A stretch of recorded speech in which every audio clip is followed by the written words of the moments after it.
Stay tuned for the Splash Live.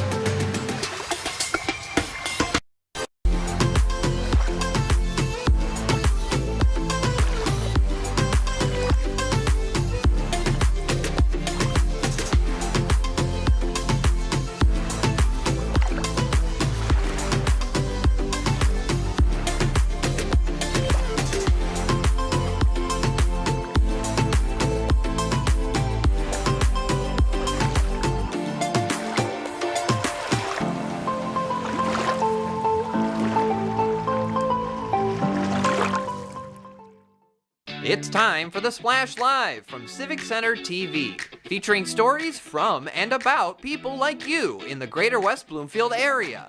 Simulcast on cable, 89.3 Lakes FM, social media, and the web. Now live from Green Media Center on Walnut Lake Road, it's the Splash Live.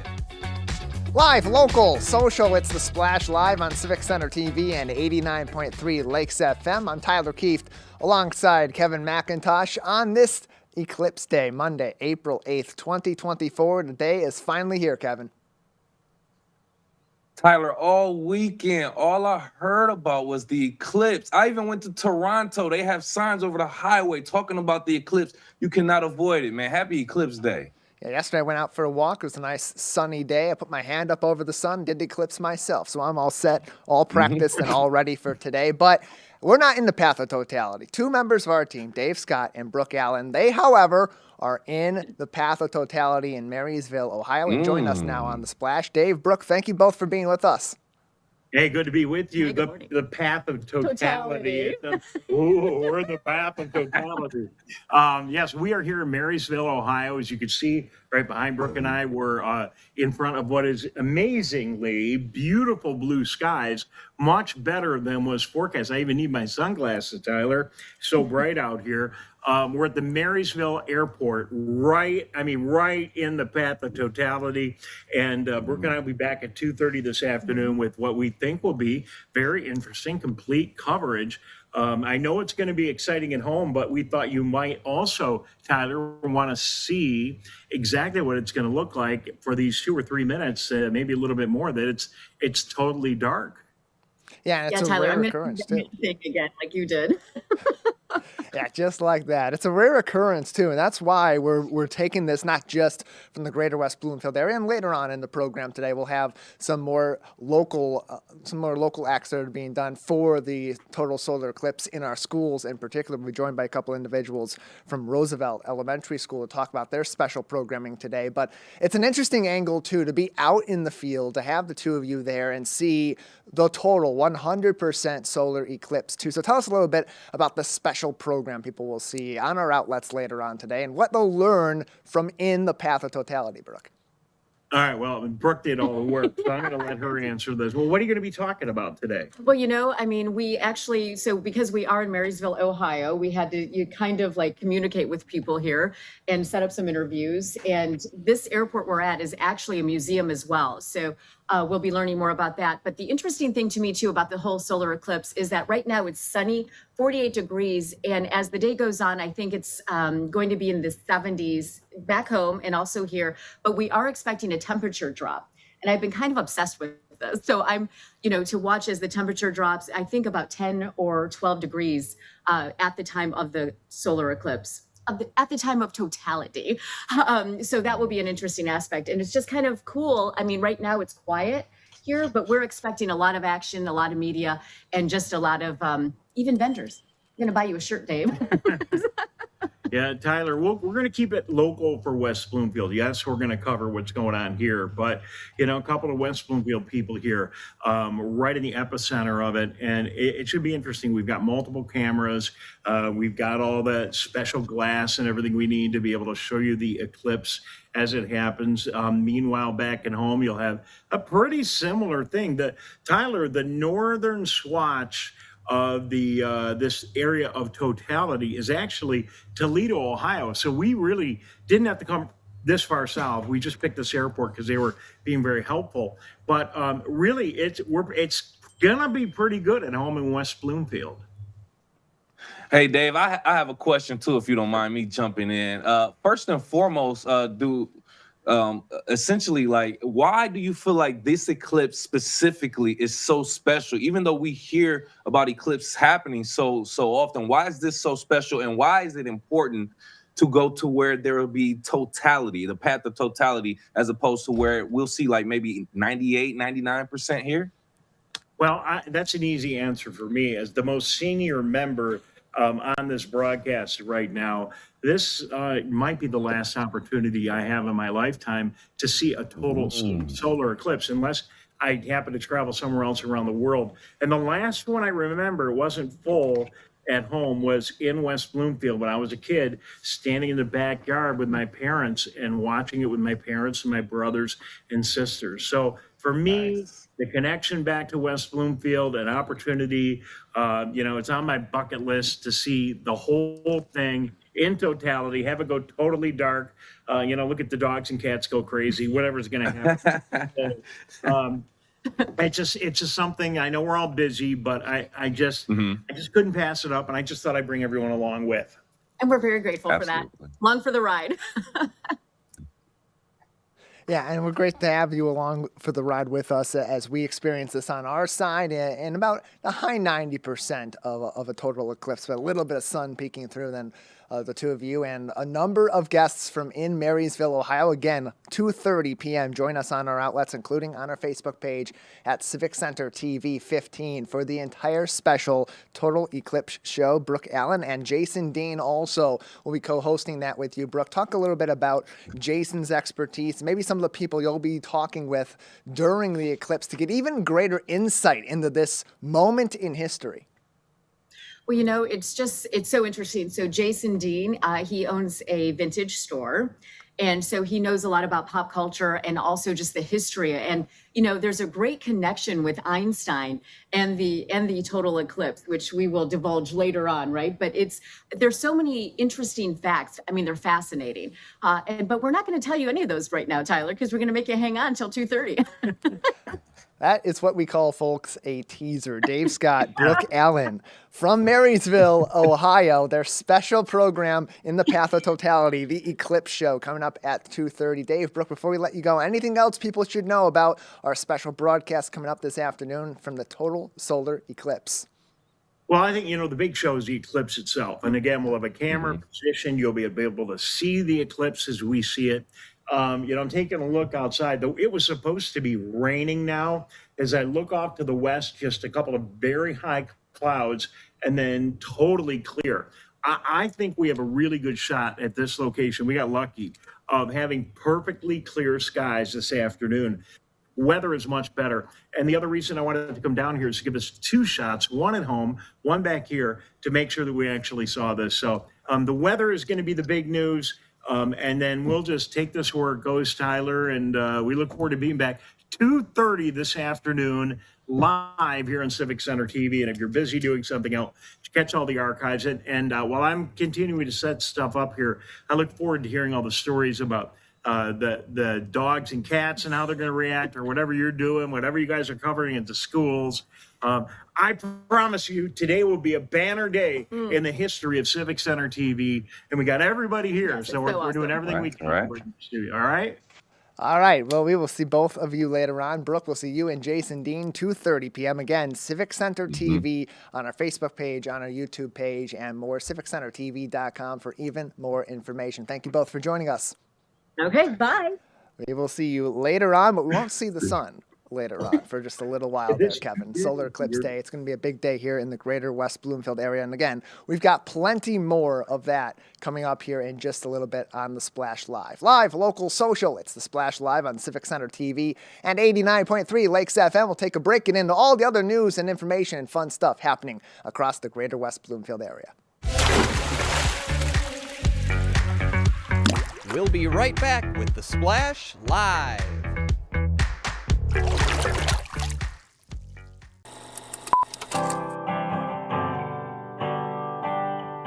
Bringing you stories and memories from West Bloomfield.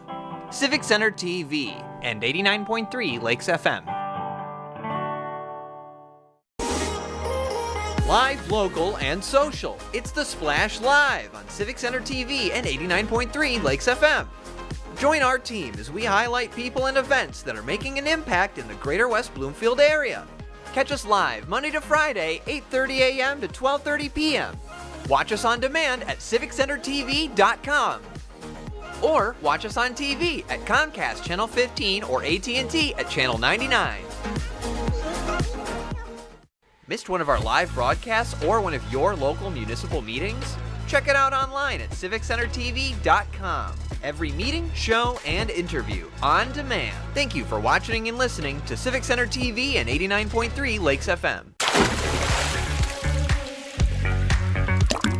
And now, back to the Splash, live. Live, local, social, it's the Splash Live on Civic Center TV and 89.3 Lakes FM. I'm Tyler Kieft, alongside, as always, Kevin McIntosh, as we dive further on into the spring season. Starting to feel like it outside, Kevin, and people getting excited, getting back out to their regular outside activities. Yes, indeed. The weather is finally, it seems like it's starting to break. See, we live in Michigan, so we know we can't necessarily get too comfortable until we're actually there. Yes. But, we're looking at some great weather right now, and I'm looking forward to it. Yeah, it's going to be a beautiful day for the total solar eclipse. It was a beautiful weekend, too. And as spring's blooming, the sun is shining in greater West Bloomfield. People are getting back not only outside, but into the woods and into the trees for some fun as well. Our very own Jake Schaff has the story. It's time for everyone to start riding, gliding, and climbing because Tree Runner Adventure Park just opened their doors again for the spring and summer, offering fun activities for people of all ages. With nature obstacle courses so fun that even I had to see for myself just what made them so entertaining. It's the kind of place where you are guaranteed to have a great time and to hopefully leave feeling a little bit accomplished. Tree Runner Park is an aerial ziplining forest where your families can come and climb through elements up in the trees, do some ziplining, and just have a great day. We offer birthday parties, and there's glow nights. There's a junior park for ages 4 through 7, and then our aerial forest is for ages 6 through as old as you can go. So you can be any age and you can enjoy this place. Starting at age 4, yes. But we also have putt-putt golf, and we also have gem mining for all ages as well. So even below 4 years of age, we've got some little guys that get on the golf courses and do some putting, and then our gem mining trough allows for the younger ones to participate as well. Yeah, it's just a really fun place. Some people come here just for fun with their family if they're really small. Some people come here to work out if you're really tough and you want to do some higher courses. So if you're super young, you can go on our junior park course. That's more of a zip line all the way through. It's smaller courses for smaller kids. And once you get a little bit older, you can do our main stuff. And a lot of people think it just kind of cuts off with the kids there, but we do adults too. Everyone has a lot of fun. They get really tough, especially those taller, higher courses. Really hard stuff. But yeah, everyone has a lot of fun here, and everyone has their own limit that they find that they kind of have a lot of fun reaching, I guess. What are some of the biggest things people might take away after a day here at Tree Runner? A lot of people feel a lot of self-accomplishment, and I think that's so great. I love when someone comes up to us at the end of the day and they're I feel great about everything I just did. I just did so much I didn't think I'd ever be able to do. Some people come in, they don't even want to try a course at first because they're I don't like heights. And then by the end of the day, they're I did 6 courses. So I think that's one of the biggest takeaways. It's you leave here thinking I did so much more than I ever thought I would be able to do. And just you really have these great memories too. It's a really unique experience, and a lot of people don't realize that we're right in the middle of West Bloomfield, just hiding in these trees over here. So I think those are definitely the biggest takeaways that we have. What would you say to people watching this who are interested in checking out the park that have never been? I say please come out, give it a try. Hop online to our website and make a reservation. You'll have to sign a waiver. Even if you don't want to climb and your family's coming out, the family can come and stay on the ground if they want. They'd have to sign a waiver as well. But everyone is welcome out here. Make a reservation, come on out, and give it a try. There is absolutely so much fun to be had here at Tree Runner Park. I know I'm certainly coming back soon, and I hope you guys would check it out as well, as it's the perfect place to stop for a spring and summer full of memories, and the kind of place that will have everyone in the family laughing and excited for more. For Civic Center TV, I'm Jake Schaff. Lots of fun being had right down the road from us, not too far away. Drake Road at the campus of the J Tree Runner Adventure Park. Jake, thank you so much for that story. A lot of people heading out there this time of the year as they've just recently opened their season, Kevin. And beyond that, people having fun outdoors, people having fun over the weekend. But a lot of people are going to be having fun today, taking in the historic event, a total solar eclipse. Later on today, it'll be about high 90% here in the greater West Bloomfield area. And not just adults taking in the day, not just our team at Civic Center TV, both here locally and even as far away as Marysville, Ohio, but the kids in greater West Bloomfield over in Kegel Harbor immersing themselves in the eclipse as well. It's about the kids, Tyler, exactly. The kids want to learn about Eclipse Day. They think it's cool. They want to find out what's going on. And that's why we are currently being joined by Roosevelt Elementary 5th grade teacher, Miss Sage Wood, to talk about what she has in store for her students. Thank you for joining us, Miss Wood. Of course. Good morning. We're Absolutely. very excited today. Yes, Eclipse Day. What a rare occasion, right? Or an exciting occasion, I should say. So, to my understanding, you have, or your students have experienced some special treatment or special lesson about Solar Eclipse Day. What can you tell us about this lesson that your students received? Yeah, so we've actually been getting them ready for quite a while about this. It's great because our standards include the sun, moon, and earth as a system. So actually, in March, we had the Imagination Station from Toledo come, and the kiddos got to actually make diagrams of the earth, moon, and sun. And so they were really able to see how, revolution, rotation, and how a solar eclipse happened. So that was really great for them to get to experience that as a little preview. They got to learn about solar eclipse glasses, and they actually tried them on in the room, and they were like, we can't see anything. And we're like, you will be able to, and it's the eclipse. So, and then we're going to continue to celebrate today. We're going to be reading some poetry. We're going to be reading some nonfiction articles about it and kind of comparing them and really talking about why this is occurring and why this is really special. And we'll get to go out and experience it at different times today. And it'll actually be the most right at dismissal. So that'll be kind of cool.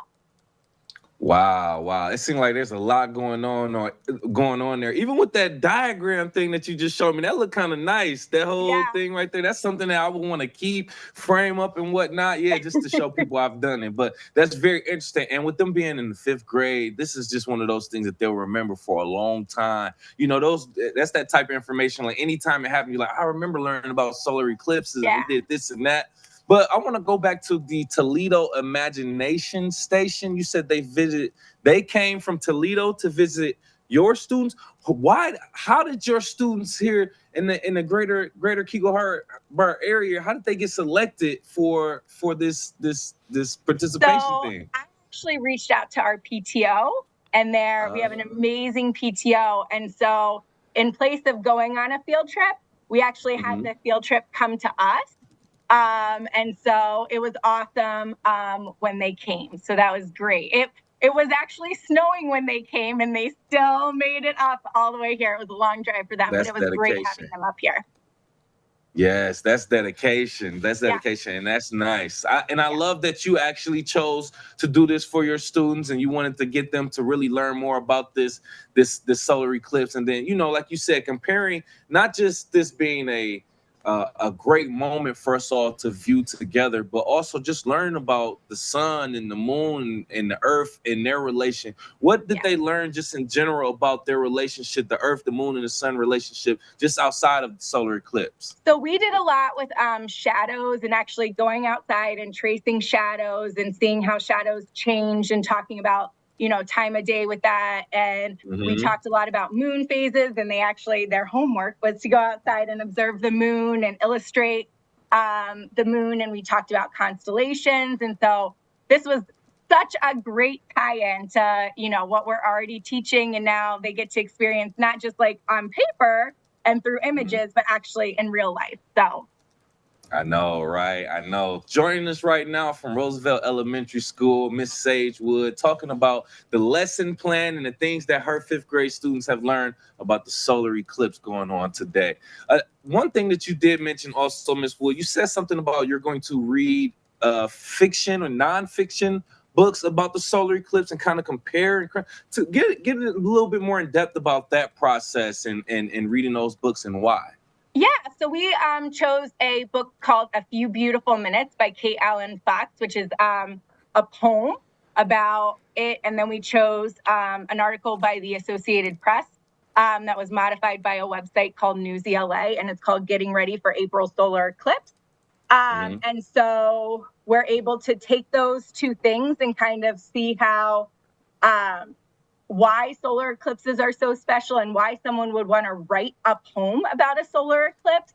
And then just kind of compare what we can take away about a solar eclipse and their significance and their purpose and how unique and special they are that we get to experience one today.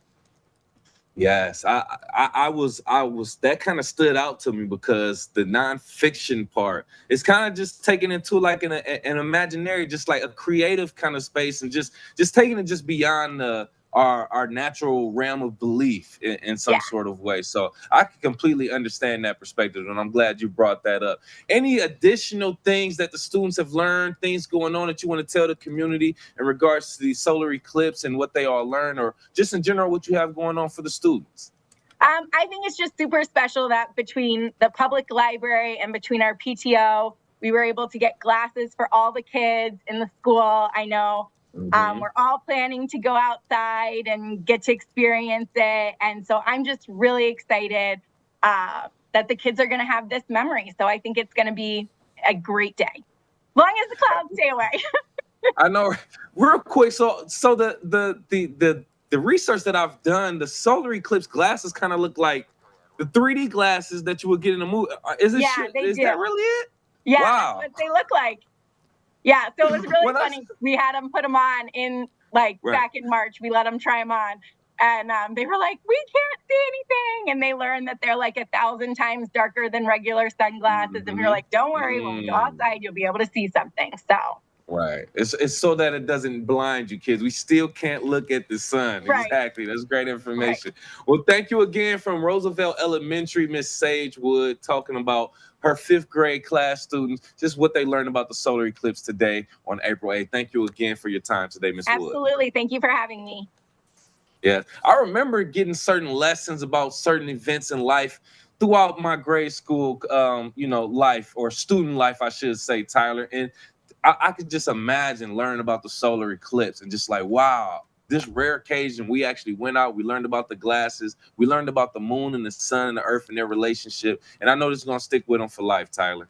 Yeah, it's one thing to learn about these things in the classroom and the concepts behind them, the sun and how it provides heat and provides light to the earth and a sense of daytime, and the moon and its orbit around the earth and its relation in that orbit to the sun as it orbits around planet Earth, and then to experience something like this that puts all those concepts together, to be able to have the proper gear to view it themselves. It's only going to immerse these kids more in the sciences and in what they're learning in the classroom, and see that real application that is so important.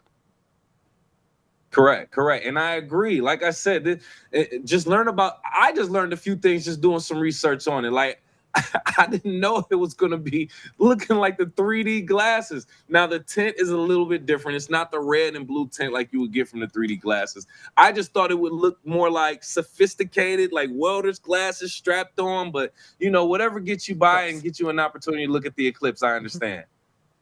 Yeah, and people are going to have even more opportunities to experience the eclipse later on today. They'll see the progression throughout the day. We'll have some more information on how that's going to particularly affect the greater West Bloomfield area later on in the program. But another place people will go after today to learn even more about eclipses and about astronomy and about the sun and the moon and its relation to the earth is over to the West Bloomfield Township Public Library. And Kevin, now when they rent materials from the library, when they check out books, so they check out DVDs or other materials or videos or games to learn about astronomy and the sciences, they're not going to get fines if they bring them back a little bit late and take a little extra time to dive into that learning. Joining us to talk about some new policies over at the West Bloomfield Township Public Library is Victoria Edwards, the Marketing and Communications Specialist, as the library is now officially fine-free. Victoria, talk to us a little bit more about this new practice at the West Bloomfield Library, because it's something that's become more common practice across libraries all throughout the state of Michigan. Last year, about 58% of libraries reporting to the Library of Michigan say that they no longer charge fines for print materials. And I think the number was about 47% no longer charge fines at all, including for non-print materials as well. So we're happy to join the growing list of libraries across the state and across the country that are going fine-free. Yeah, and fines have been a part of our libraries for a number of years as a way of accounting for lost or damaged materials, particularly those that are overdue and have not been returned for a significant period of time. Because in the past there was a limited supply of those books. People weren't able to get them necessarily in other places unless they were buying them at their local bookstore or they were going to their library and waiting for it to be back. So it was something that was necessary in the past. But as technology has improved, as access to these materials has improved within our library systems, how did that play a factor perhaps in the decision for the library to join these 58% of libraries in Michigan that no longer incur fines? Yeah, we looked at the research, and there's a lot of evidence that overdue fines don't bring materials back more quickly. They don't have the intended effect, and they have a lot of unintended effect, a lot of consequences for our communities. They're a common point of friction between library patrons and our frontline workers. And they also stand as a barrier to access for some of the communities that stand to benefit most from library services. Our younger people, our low-income households, our families. We're having a lot of people reach out to us from families, especially saying, I'm so glad, sometimes it's hard to keep track of the books when you've got kids. And this is a great way to encourage families to still check out materials from the library, still use the library, don't have that fear hanging over you all the time of potentially having to pay a significant overdue fee if you've got a few days of checkout past the due date. Victoria Edwards is with us, Marketing Communications Specialist at the West Bloomfield Township Public Library. They have just announced that as of April 1st, they are no longer going to be charging fines for overdue items on print materials, and joining 58% of other libraries across the state of Michigan who are doing much of the same. But Victoria, perhaps people that are more cynical may be thinking about this and saying, well, if they're not having fines being incurred or there's not some sort of warning that goes into making sure these materials come back, how do you then go about as a library ensuring that some of the more popular materials that may be getting checked out regularly are either A, going to be available in greater mass, or B, that these individuals, maybe you're checking in with them to make sure that they understand that these materials are due back? Absolutely. I don't even think it's a cynical question. I think it's a common question because we all know that that's why overdue fines were in place to begin with. But we still have reminders that we're going to be sending out to people ahead of the due dates. We do have an auto-renew system here at West Bloomfield Library. So if you have most materials across the library, especially our books, will auto-renew for up to a year. So we encourage people, of course, if you're interested in a material, place it on hold. That'll stop any material from auto-renewing, and it'll encourage the person to bring that material back into the library. We know that we also have we still have fees applying. So it's important to distinguish between fees and fines in the library system. Overdue fines will no longer exist. Those are the daily charges that libraries apply to items that aren't returned by their due date. But we will still have fees, and those are going to apply to items that are unreturned, lost, or damaged. So after 21 days that an item is overdue, they're going to be marked as lost, and the user will be charged the replacement cost for that item. And any users with over $30 in fees in the library system will have a block on their library card. So this is just to prevent anybody from walking off with a lot of library materials and make sure that we're still circulating those materials. We're still able to get people to bring them back into the library so that everybody else can use them and enjoy them too. But, I was just talking with my mother-in-law about this over the weekend, and her library went fine-free recently, and she was telling me all about how she feels more motivated to return materials on time because she knows that somebody else has a hold on it after her, and that's why she oftentimes has to return it. And it's kind of that civic mindedness, that neighborly, we have this duty to each other to share these materials, and they're community held materials. So that's something that still applies in these scenarios as well, even if those late and unreturned or lost and unreturned fees aren't necessarily motivated for people. And more information on this change at the West Bloomfield Township Public Library can be found on their Facebook page at West Bloom LIB, or you can also find them on their website, wblib.org, for even more information. Joining us on the program is Victoria Edwards, Marketing and Communications Specialist at the West Bloomfield Township Public Library, where they are now waiving their their fines on print materials and others as well, Victoria. That's the thing. We've mentioned a couple times that the fines are no longer incurred on print materials, but this also applies to many other of the materials that your library checks out. Yes, this applies to all materials at the West Bloomfield Library. So we're no longer charging late fines across the board. More information, again, wblib.org, and you can find even more information, including frequently asked questions about this change. Victoria, you mentioned some of the reaction already has been very positive toward this, and hopefully in the end, as you join these nearly 60% of libraries across the state who have similar policies in place, what does the library hope ultimately is the takeaway result of relieving these fines going forward? There's a lot of results that we've heard from neighboring library systems that we're really encouraged by. I think one of the biggest things is seeing a return to the library. So it's something that we even noticed during the pandemic, when we did a amnesty program. So we encouraged people to bring materials back to the library if they had them checked out past the due date, and we would just waive those late fines. And we had a lot of people return materials that were much older than, when they had originally checked them out during COVID. So a lot of libraries see that this actually brings back a lot more materials than people would otherwise do. There's a lot of embarrassment around late fines, and a lot of people feel a sort of a sense of shame when you come forward. I know I felt it before I started working in the library world. When you bring in a book that's maybe a little bit late and you're like, oh no. But this is pretty common for us here in the system. Everybody has other things happening in their lives. We understand that, and we should be sympathetic towards that. So this is a policy that I think will help us encourage more people to come back to the library, more people to use the library. People who may not have felt comfortable getting a library card before might feel more encouraged to do so now, and more welcome in our space and in our library as well. Yeah, West Bloomfield Library now fine-free across many different formats: print, books, video games, DVDs, and more. All of this can be available on wblib.org. You can check their catalog, what is available in the library, both at the main branch and the West Acres branch for checkout, or of course go into the main library at Town Hall Complex on Walnut Lake Road, or the West Acres branch over on Pontiac Trail for even more information. Victoria, before we let you go, anything else that we haven't discussed yet on the switch to fine-free at the West Bloomfield Township Public Library, or other exciting news we should be keeping an eye out for? Oh gosh, there's always exciting things happening at the library. You guys know we're we're busy folks over here.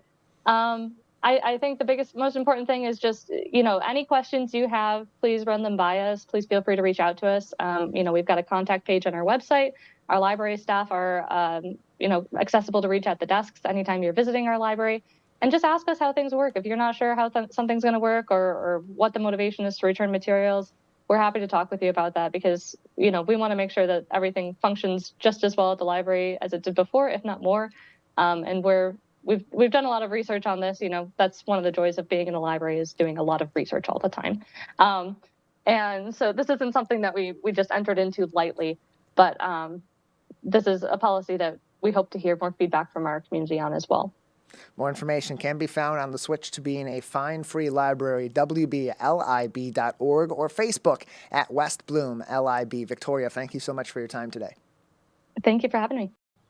Always glad to have the West Bloomfield Township Public Library on with us, especially when they introduce something new that is going to be so helpful for our community, Kevin. We know that as people are researching information or they're checking out a few books to continue their reading goals for 2024. Sometimes, like Victoria said, life gets in the way, things get a little bit behind, and there's no good reason for people to have to pay extra money beyond their library card every year in order to keep books for a little bit while longer within a reasonable amount. So good news from there at the West Bloomfield Township Public Library. Kevin, over the weekend, people getting back into the swing of things as we head into the spring season. Over in Keego Harbor in particular, what they do this time of the year, they get their waterways ready for the season as well. Keego Harbor got into the muck to clean the Willow Beach Canal for the spring and the summer over the weekend, engaging in a cleanup event at Willow Beach that they do each and every year. And we actually have a video from there from Ronnie Dahl, one of our local cable commissioners,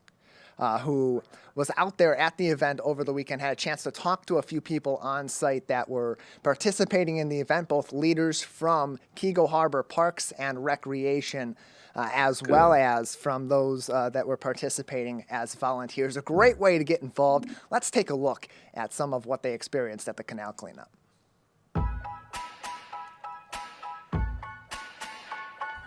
Saturday morning, volunteers grabbed their gloves, boots, and rakes and got to work. The water levels drop, and so then the leaves just kind of stay there. So to make sure before the water levels come up, we remove the leaves so it ends up cleaning out the canal.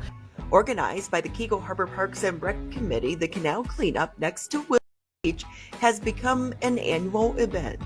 I've been doing it for 4 years now, I think, but the commission's been doing it quite a bit longer. Doing good for the environment and the community.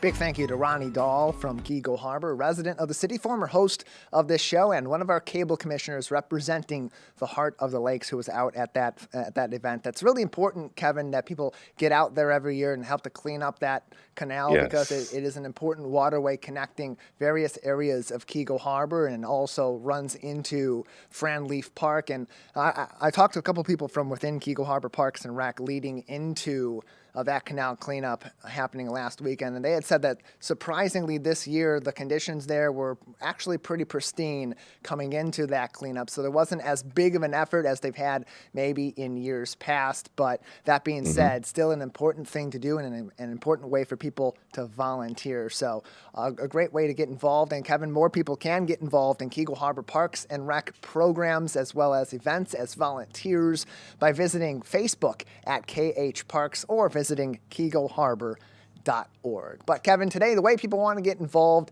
is get involved in the total solar eclipse, whether they are on the road right now heading into the path of totality, or perhaps they're staying home right here. There's a number of ways people can participate safely and take in all the fun, festivities, and history today. Yes, Tyler, we're talking about solar eclipses and partial eclipses, and we're getting all into detail when it comes to that. And I actually had a chance to speak with Matt Shea from the Oakland Astronomy Club leading up to the big day today. And many might wonder, why am I hearing so much about the eclipse? Why are they making this such a big deal? That's why I asked Matt to give us the overview of what a solar eclipse is and why it is so cool. A solar eclipse is very simply when the moon is directly between the sun and the earth. The eclipse is the shadow of the moon as it passes over the earth. I will add here, eclipses happen when the sun, the moon, and the earth are in perfect synergy, fancy word for alignment. An eclipse just means that one celestial body is casting a shadow on another celestial body. Sometimes our moon is in the shadow, and sometimes the earth is in the shadow, like will happen on April 8th. And there's many ways to enjoy the eclipse, with some people going all the way to the path of totality like Dave and Brooke are doing, but many are staying right here and home in the greater West Bloomfield area. Either way, you can view the eclipse in all of its glory safely and capture this memory and moment all yourself. And here's how Matt suggests you should best go along doing so. The best way to enjoy the eclipse is to get some solar safe glasses. Every public library in America is handing those glasses out, by the way. And then you can just step outside and watch the eclipse. The eclipse is actually several hours long. In West Bloomfield, the shadow of the moon is going to start to cover the sun at 1:58 p.m. The maximum amount of coverage, which is 98.1%, the maximum amount will happen at 3:14 p.m. So already you've got about an hour and a quarter to watch the sun get covered. And then the eclipse will be complete about 4:26 p.m., and that's when the shadow of the moon moves away from us. Right. So it seems like the glasses are very, very key for this whole situation today. There are safe ways to look at the solar eclipse, but it can be dangerous too. So here's what Matt suggests that you look out for when you're looking for glasses and why you should not look at the eclipse without the proper gear. Our eyes do not have pain receptors. We don't know when they're being damaged when you look at the sun. So even though less than 2% of the sun will be visible in West Bloomfield, it is far too much to look at safely. And there was an old saying when I grew up that you could put on welder's glasses and view the sun during a solar eclipse. Also not true. There are reports this year that there are knockoff solar glasses being sold cheaply. I would not get solar glasses personally at corner market or gas station or anything. I would go to your local library, or I would check the NASA homepage, and they have a list of approved vendors with expedited shipping where you can get them. Exactly. Wise words from an expert. We will have special coverage for you coming up at 2:30 p.m. from the Path of Totality. I just wanted to make that seem bigger than what it is. Brooke Allen and Jason Dean will be live at the time. You can tune in on our Facebook page for even more information. Civic Center TV 15. Tyler. Yeah, that's all the information is there already about the broadcast later on. Brooke Allen, Jason Dean, a number of expert guests from In the Path of Totality in Marysville, Ohio, and of course already had plenty of conversations locally about the solar eclipse. We'll be out and about a little bit too to capture some of the moments across the greater West Bloomfield community as they enjoy the solar eclipse from here in our local area, and have those for you later on this week on the program. Some changes also happening in the Oakland schools with a recent announcement of the retirement of longtime Superintendent Dr. Wanda Cook Robinson, a familiar face, taking over the very important role at her Intermediate School District, or ISD. Former Walled Lake Schools Superintendent and currently Deputy Superintendent of Oakland Schools, Ken Gutman, recently appointed as the incoming Superintendent of Oakland Schools, and he joins us now on the Splash Live. Ken, thank you for being with us. You bet. Good morning, Tyler. It's been a while. How are you? I'm doing fantastic. How are you doing, Ken? And congratulations on the new gig. Oh, thank you so much. It's not as exciting as being in the Path of Totality, but I'm happy and excited to get started. Yeah, so let's talk about this change, because you got some big shoes to fill with Dr. Cook Robinson retiring, and it's an important time too. There's been a lot of changes in our schools in the past several years, a lot of treachery that's had to be navigated through by the entire team at Oakland Schools, and now that we're kind of through that, or at least figuring out how to cope with that, as you enter this new role, what are some of your immediate goals and immediate challenges? Well, first, though, Tyler, I appreciate the question, and I will get to it, but I do want to share that those are indeed big shoes to fill. That Dr. Wanda Cook Robinson is a legend and an earned legend in our business, that she is not just award-winning, she cares about kids, and we will miss her here at the ISD and throughout Oakland County. It's truly been a blessing, and I don't use that word that often. It's been a blessing to work with her for the past 16 years, and particularly the last 2 here at Oakland Schools. In terms of my role, first of all, we are an organization that is successful, but I don't know that everyone knows what we do. So one of my first priorities is, from the external perspective, to share what we do here at Oakland Schools, to share that with our district, to get into school districts and work with superintendents, their cabinets, their administrators, and their staff to make sure that everyone understands what we do here, but also to understand what we can do better. From an internal perspective, it's the same thing. I want to make sure that we're providing the best opportunities we can for our staff here, and that we're doing what's best ultimately for the more than 175,000 students in our 28 districts and 23 charter schools throughout the county. Yeah, nearly 10 years on the job as superintendent for Dr. Wanda Cook Robinson. And as you said, a legend in this space in our community, having joined the executive cabinet in February of 2012, has seen this community through so many different changes and so many different events. And Ken, as you mentioned, your goals early on, which are including making the community more familiar with the work of Oakland Schools. How has what you've learned working over the past couple of years in this role under Dr. Cook Robinson, how is that helping to inform the way that you're going to move forward under your administration, growing Oakland Schools into the next generation? Yeah, great question. And quite frankly, the last 2 years have been illuminating for me. I was a superintendent for 14 years in this county, but at a local district, 2 local districts, never here at the intermediate school district. And so having had the opportunity to spend 2 years learning what we actually do, because in a local district, you still don't know, no matter what level you are, or no matter at what level you're working, you don't always know what the ISD does. You know the support they provide, you feel it, but you can't put I don't know if you can put a label on everything that's done at the ISD. I've learned a lot from Dr. Cook Robinson. I've learned a lot from our staff here. I've spent a lot of time going out over the last couple of years. I've been in all 28 districts a number of times, visiting with superintendents and staff, and I've learned a lot about the needs of the county. And so from my perspective, there's a lot we can do if we just listen to our locals, and we also work really closely with what we have as an excellent school board here. We have a 5-person school board. They are phenomenal. They're child-centered. They are visionary, and they hold us accountable. And so I've learned a lot from them as well.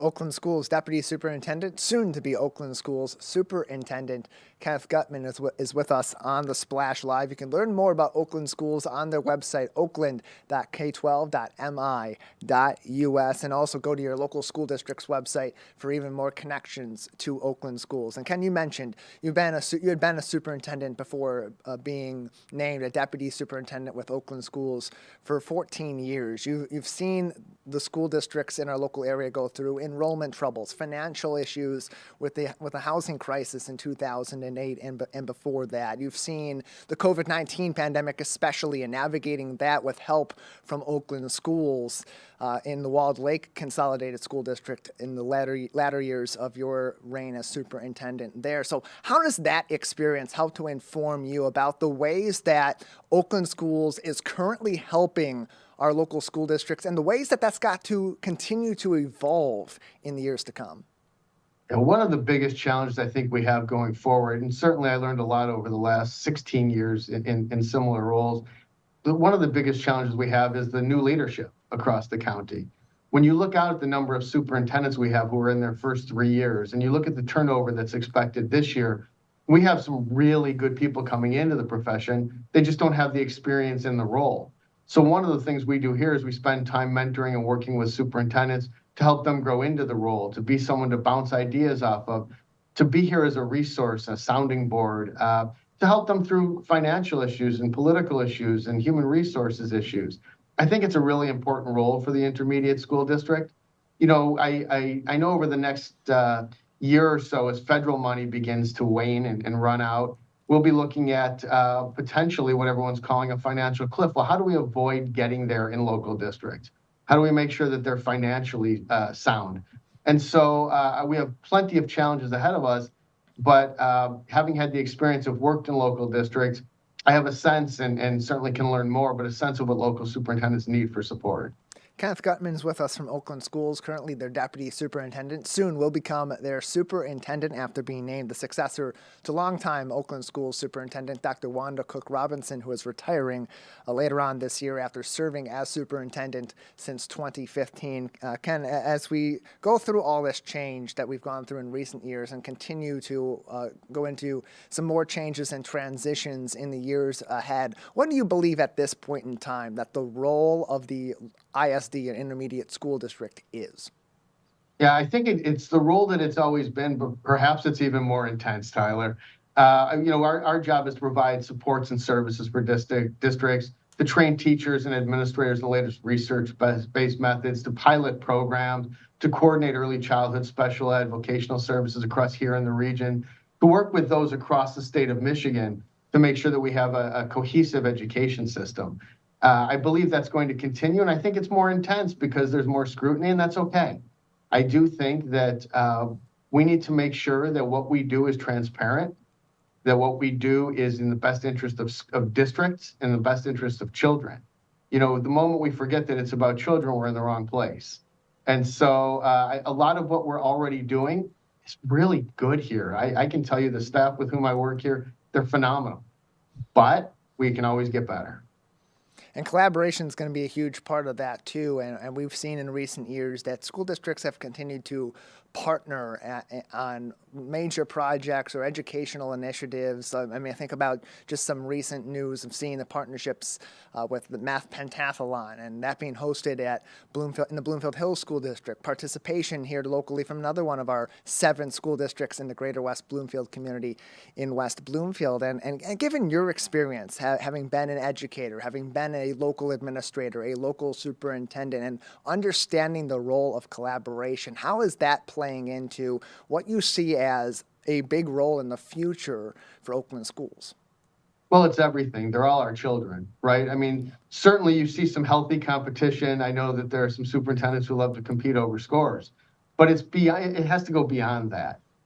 Every child in our county, in our state, in our country, they're all our children. And if we don't collaborate, if we're not working together, if we're competing to the degree that we're depriving each other of resources and opportunities, we're not doing what's best for children. And so collaboration plays a huge role in our county, in our state, in our country. And the more districts can get together and work together for a common purpose, the better off our children will be. Kenneth Gutman is with us, soon to be named the superintendent of Oakland Schools, our intermediate school district. More information can be found on oakland.k12.mi.us. You can also find them on their Facebook page as well. And Ken, before we let you go, anything else that we should know at this time about your plans coming in for the transition from Dr. Wanda Cook-Robinson's administration to yours, or what you see as being kind of those key points of the future of Oakland Schools and its collaboration day to day with our local school districts? Well, first of all, and most importantly to me, I want to see Dr. Cook-Robinson go out on her terms and enjoy her last 4 or 5 months here. She's had a decorated and well-deserved decorated career. And I want to make sure that she goes out and feels great about that opportunity to leave on top. Aside from that, I certainly want to start working with our staff and our districts and our community to make sure that everything we're doing, again, I know I say it a lot, but that everything we do is about children. And so if we're not focused on that, we're focused in the wrong area. I want to make sure I get off to a good start when I move next door. But ultimately, it's a nice long transition with a trusted partner in Dr. Cook-Robinson. We have some great superintendents and leaders across the county. It's great people here in this building and in this organization and our 4 technical campuses. Great projects like a business residency. We can talk about that another time if you like, or our project Leo. So many great things happening. I want to continue that, improve upon that, and take us into the future in the most positive way possible. More information can be found on ongoing and upcoming programs and initiatives from Oakland Schools at oakland.k12.mi.us. Ken, thank you so much for your time today. Always a pleasure, Tyler. Thank you. Appreciate your time. Incoming Superintendent of Oakland Schools, Kenneth Gutman, joining us on the program today after 2 years as Deputy Superintendent. He will soon succeed in the next 4 to 5 months Dr. Wanda Cook-Robinson, as she is retiring after nearly 10 years as our ISD Superintendent. Live, local, social, it's The Splash Live on Civic Center TV and 89.3 Lakes FM. We'll take a break. On the other side, as you get back out into our local parks, it's important for you to understand the rules as you venture those parks with your dogs. Kelly Heyer from West Bloomfield Parks will join us for even more insight after this short break. We'll be right back with The Splash Live.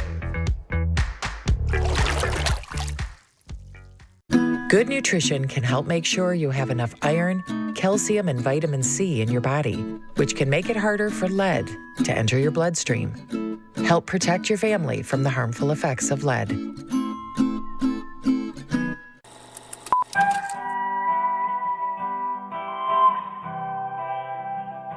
Bringing you stories and memories from Kego Harbor, Civic Center TV, and 89 FM. Want to enjoy Civic Center TV on your social media? Find us on Instagram at Civic Center TV. Get notified when we upload one of our interviews, full episodes, and more. Thank you for watching and listening to Civic Center TV and 89.3 Lakes FM. And now, back to The Splash, live. Live, local, and social. It's the Splash Live on Civic Center TV and 89.3 Lakes FM. I'm Kevin McIntosh along with Tyler Key. And we know we are expecting some pretty consistent great weather very, very soon. Today possibly being one of them. And with that being said, a lot more people are going to be outside along with their pets, their dogs, domestic animals. And there are some guidelines, some rules we want to keep in mind in the community when it comes to our friendly family members, I should say. And join us to talk more about that, Executive Director for West Bloomfield Parks, we have Kelly Heyer joining us to talk about that. Thank you for joining us, Kelly. Good morning, Kevin. Yes, so we are here talking about a situation that may be highlighted a little bit more as the weather is getting over. And this is in regards to keeping your dogs on a leash, especially within certain areas or when you should not keep your dog on a leash. Can we just talk about this a little bit more in regards to a violation? If you are found with your dog not being on a leash, what are the possible outcomes for that? Sure. Well, first and foremost, we love when people visit our parks with their four-legged friends. But we do ask with respect to our state law that owners do keep their dogs on a leash. So we do require dogs on a leash here in our parks. It is not only state law, but it's park ordinance and it's a park rule. But there's a reason behind it. And so that's why we wanted to come on today and share a little bit more information to dog owners. So not only is it because it is a rule, a law, an ordinance, but it's respect to the people using the park, not just the dog walker themselves. So Correct. What we've been hearing from our residents is that with the beautiful weather, just as you teed this up, more and more people are out in the parks walking or bringing their kids to play Frisbee. And what's happening is, unfortunately, some people are thinking, oh, just a little bit, I'll let the dog off and they need to run their legs too. But they're scaring the other park patrons as well as the wildlife. And as we all know, canines is you want to predict and you want to say, oh, I trust my dog and I can anticipate things or he's under voice control. It's just you can never 100% with certainty know what your dog's next move is. And even though you're a dog person and we love to think everyone's a dog person, it's just not so. And we've had so many residents call us that they're actually really, really scared themselves as well as their dogs that are on a leash. And so a couple of residents have shared with me that they don't want to come back to our parks because they've been scared by other dogs off leash. And that's very, very unfortunate. I hate to hear that. And me, I love friendly dogs, but I get a little bit startled when I see a dog off the leash also. As much as we want to say our dog doesn't bite, they're friendly. They don't have the cognitive abilities we do as a human. Yeah, they might respond when you say sit, but overall they respond off instinct and sensory perception. So it's completely different. So once again, can you just highlight the possible violation, consequences for, and just give out any additional information, the phone number, just in case someone wants to report this also? Sure. So okay, that is a great question. So what happens? So if we do see a dog off leash and we're staff, we probably will approach you. Depending on what we're doing, we'll approach the dog owner, let them know about the rule, the ordinance, the leash laws, and educate them because some people just innocently enough might not know. Otherwise, if you're a resident in the park and you see this, we do highly encourage you to call West Bloomfield non-emergency. And you'll go through the prompts and you will want to press the button that says, send an officer to my location. And that way, so the residents don't have to approach the dog owner themselves, let the officers handle it, and they will approach the patron and most likely, again, start with the education piece. But they do document who they talk to. And so they're able to tell if they've already had that conversation once, twice, and then it's up to the officer to do what they're going to do. However, they can write a ticket for that. They can write a citation. Right. So yes. And we don't want it to get to that, which is why we are having this conversation and putting it out to the community. So please keep your dog on a leash about 6 feet. And if you want to keep them off, go to a designated dog park also. Thank you again. This is a great segue. I know, Can I just highlight that we do have a dog park here in West Bloomfield? Yes, please, please. And you do have to register for that. So there's a few things that we do require. We do require you to have your Oakland County dog license, which in order to receive that, you have to have an updated rabies. And then we do require the Bordetella shot vaccine, and that you can get at your local vet. And then once you have all that, you can apply to be a dog park member. If you live in West Bloomfield Township, it is $60 for the entire year. So it is a calendar year, and that is open 7 days a week. On Wednesday mornings, we do a little bit of park maintenance, so it's closed in the mornings on Wednesdays. But if you are a non-resident, you're listening to the show right now, we have a few non-resident spots left, and that cost is $140 for the year. So it is as at the non-resident rate. And I think, and when I looked this morning, we have just under 15 spots left. So if you're listening, come on in. Our office hours are 8 to 4:30, Monday through Friday. Absolutely. For more information, go to wbparks.org. Executive Director of West Bloomfield Parks, Kelly Heyer, join us again. Thank you for your time. Thanks, Kevin. Absolutely. Great information to pass out to the community, Tyler.